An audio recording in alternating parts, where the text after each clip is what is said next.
Lettre à un président africain, ouvrage qui s'adresse de manière détournée à tous les présidents d'Afrique. Un texte qui essaie d'entrer en dialogue avec les concitoyens africains, c'est un texte qui essaie de faire écho de certaines préoccupations que nous avons tous et c'est un texte qui essaie d'interpeller les dirigeants sur les responsabilités morales face à l'histoire et souhaiter seulement que cette conversation soit permanente en Afrique pour que le pouvoir, la justice, la liberté et le bonheur soient quelque chose qui parle à toutes les nations et pas seulement à un ensemble d'individus.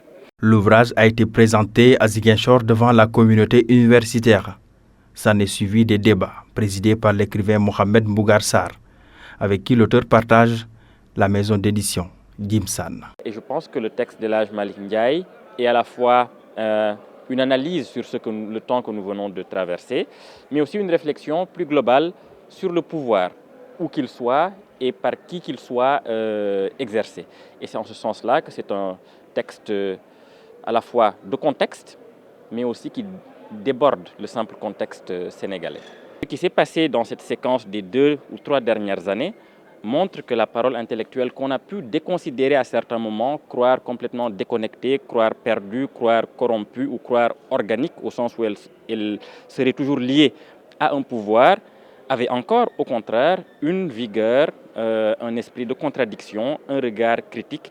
On l'a entendu. Ce natif de Ziguinchor, auteur d'Alterculture, Temps d'hiver et Un nègre à Tanger, enseigne dans les programmes de langue moderne et d'études africaines aux États-Unis. Même si beaucoup ont pu identifier des présidents sénégalais dans ce livre, c'est un livre qui échappe au temps et à l'espace. Ce que nous voulons dire à travers ce livre s'adresse à tous les chefs d'État de toutes générations confondues.